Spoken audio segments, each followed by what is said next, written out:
Hello, everybody. Welcome back to the Deep Dive with Sydney Nadiancio.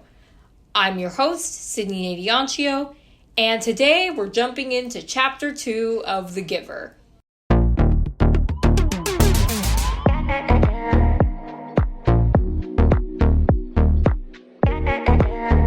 All right, everybody. So, Chapter 2 in The Giver is sort of where the story starts to get a little more intense, because here we have Chapter 1 where we're starting to get used to this society that doesn't believe in emotion, individuality. They believe that their society is utopian if they are part of a community where everything kind of happens at once. And as we discussed in Chapter 1, everybody has the same. No one has a different birthday. Everybody's birthday is the same. And they age in these processes called ceremonies, where essentially on the same date each year, or sometimes it's not even the same date, usually it's the same month. So we learn in Chapter 2 that December is ceremony month, and so everybody's birthday is in December. And not everybody is the same age. Now, in Chapter 2, we really get to see more of how the community rips the emotion out of its people. Now, this is my theory, so you guys can put your own thoughts or comments, your own thoughts in the comments. But in Chapter 2, we really see how the ceremonies are mapped out, how the ceremonies work. So Jonas talks about how there is a list of names. So the namer is the elder in the community who names the babies. Now, apparently there is a list, and this is when we learn that some of the babies are released. Now, we don't know how they are released yet in Chapter 2, but usually there's 50 babies at this ceremony of the ones. Now, in this ceremony of the ones, there's 50 babies, and these babies are all named. So there is a list of names, 1 through 50, from which these babies receive their names. Now, Jonas remembers being at his sister's ceremony of the ones, and this is where we learn that not everybody is actually the same age when they tell you have this ceremony, because the ceremony happens at the same time of the year regardless, and it always happens in December on this specific date in December. So some of the babies are a few days old, and they're ripped away from their nurturers, and they're still wrapped in swaddles to be assigned to families.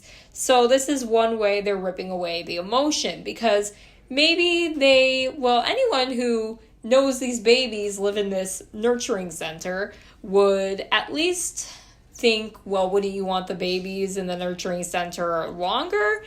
Because they're only a couple days old. But really, the community believes that they turn 1, that they're actually turning 1.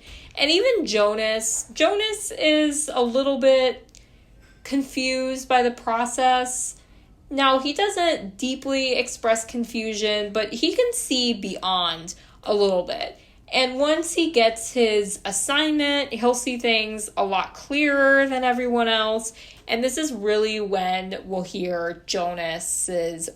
Jonas's full character in the book. And it's going to be super fun to talk through, because once Jonas receives his assignment, he really can understand and see things that other people in the book might not have understood or seen.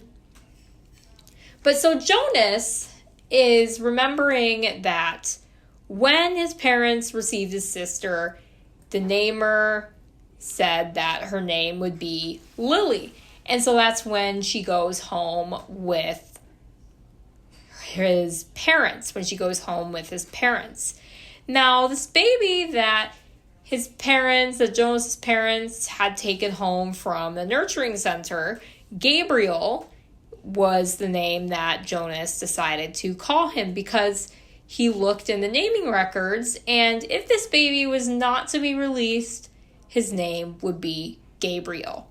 Now, we still do not know what releasing is. We do find it out later in the book, but release is really an instance of suppressive language, because, again, they want to suppress all emotion. So whether that means using formal language in the instances of calling their homes, their dwellings, their teachers, their instructors, their husbands and wives, they're just their spouse, they don't even say their husband, their wife, anything that has emotions tied to it, they refuse to say. And this is really what we're starting to see in chapter 2. And so Jonas's parents tell him, they're talking to him about the ceremony of the 12s, which is when age doesn't matter anymore. So you're essentially an adult once you turn 12. And I did spoil some information earlier from later in the book that people who are considered old, they're actually released at a pretty young age. Now, the book does not specify why, but if you really think about it, if they're considered old and locked away in a nursing home when theoretically they're still capable of doing things that anyone else can and they're not actually old yet, this is a way that they can prevent people from seeing beyond. Because if everybody is young, they're just going to believe what the community, what this system is telling them. And as people get older, they will start to raise more questions. And it's really hard to suppress all of people's emotions for a long period of time. So my theory on it is that they're doing this to keep people's emotions suppressed.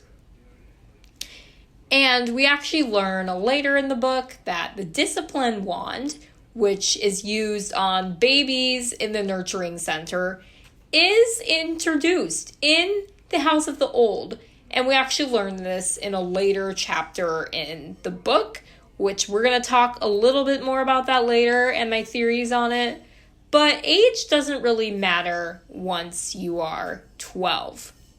So in this book, once you're 12, you could look up your age in the records if you really wanted, but people don't really care. Once they're 12, they're adults.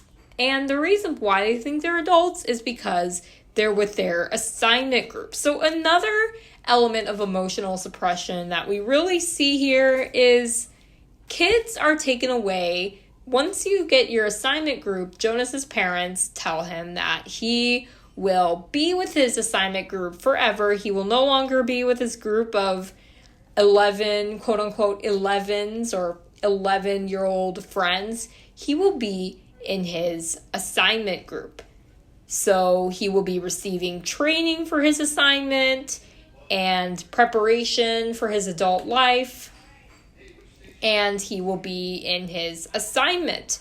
Now, this chapter, a common thing of this chapter is really emotional suppression, because they're trying to tell people that their emotions are insignificant, that as long as this community goes the way it does, it's going to survive, it's going to be a utopia. Now, I know I keep repeating this, but it's really a common theme of the chapter. It's really something that stands out to me in chapter 2, especially because Lily, Jonas's sister, comes into his room and says that she is waiting for her comfort object and asks her parents when they'll be done talking to Jonas about getting his assignment. Now, Lily wants her stuffed animal, which in the book, in the community, they call these stuffed animals comfort objects. Now, they call them that because once kids turn 8, or I guess go to the ceremony of the 8s, their comfort objects are taken away to be given to other children. Now, I really do think that they do this as another part of emotional suppression. And in chapter 3, we'll talk about, now I do think that a lot of the things they're doing are emotional suppression, but once we get to chapter 3, we will figure out why they're doing this and why there's so much of this when the kids are young, because they really want to keep this community in order. Now, this is obviously the baseline of chapter 2. If you have any questions or comments, please be sure to put them in the comments. And thanks for listening to The Deep Dive with Sydney Nadiancio.